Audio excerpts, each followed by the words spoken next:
Je voudrais revenir sur le dialogue Saturne-Mars. C'est un dialogue intéressant et paradoxal.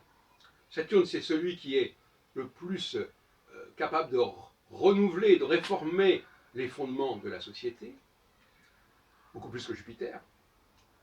Et Mars, eh bien, c'est celui qui revendique une forme d'égalité.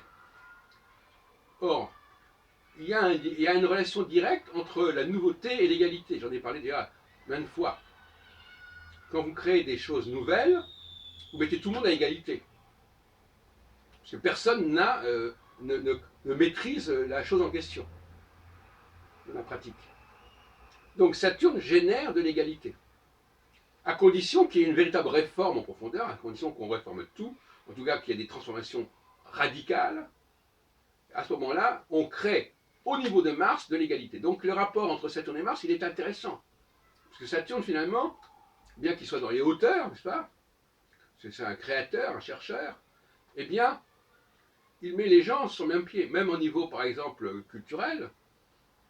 Si on crée une nouvelle forme de musique, une nouvelle forme de littérature, eh bien, personne ne connaît cette musique, cette littérature, cet art aussi, au niveau plastique.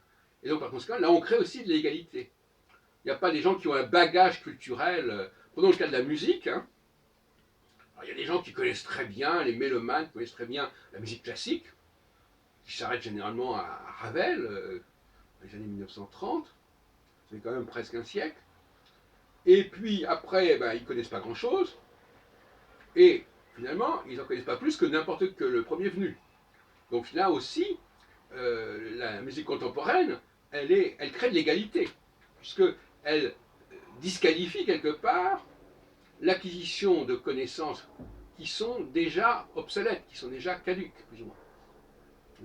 Donc le progrès, le véritable progrès,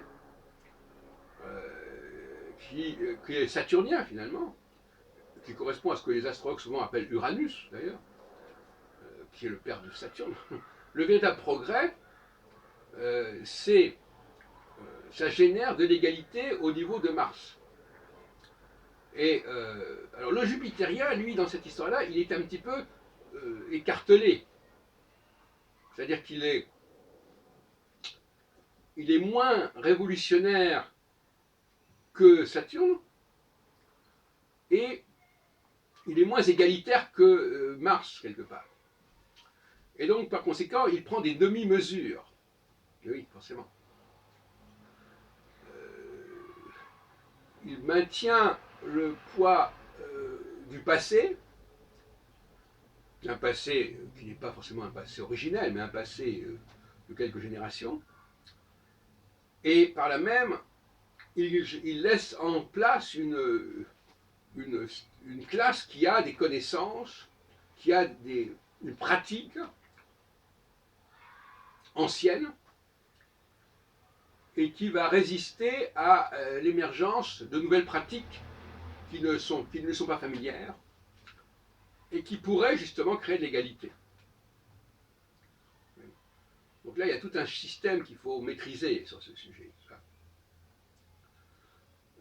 Saturnien, il est progressiste, mais pas au sens de dire qu'il faut supprimer les classes sociales, par exemple. Ça, c'est pas du tout le là, il y a un abus du mot progressiste. Hein.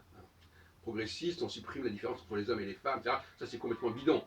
Mais, en revanche, progressiste dans le sens d'une connaissance nouvelle des choses, connaissance renouvelée des choses, connaissance renouvelée du passé, connaissance renouvelée des structures, qui fait que le discours ancien, il ne passe plus, il a fait long feu. C'est ça que Saturne permet. Et quand on supprime les Saturniens dans un groupe donné, eh bien, on va générer de l'inégalité. C'est un paradoxe parce que Saturne, il est complètement dans l'inégalité par rapport à Mars, du point de vue de son statut. Mais en même temps, il génère de l'égalité par le fait que, grâce à son intelligence, son génie, il va modifier l'ordre des choses, il va créer de nouvelles situations qui vont finalement permettre aux Martiens d'atteindre une forme d'égalité, en tout cas entre eux. Voilà. Donc, pouvoir saturnien, révolutionnaire, générateur d'égalité, pouvoir jupitérien quand Saturne n'est plus en phase active, qui va être une situation de demi-mesure, centriste. Voilà, et puis pouvoir. Alors voilà, donc finalement, il y a une interdépendance entre tous ces niveaux sociaux. Donc rappelons-le, donc Saturne génère du progrès au niveau de la connaissance, mais le progrès, ça n'est pas. Il génère de l'égalité par rapport au savoir, mais il n'est pas en train de générer l'idée que Saturne égale Jupiter égale Mars. Ça, c'est n'importe quoi. Où les hommes et les femmes sont pareils. Ça, c'est pas du tout. Ça, c'est un abus du progressisme.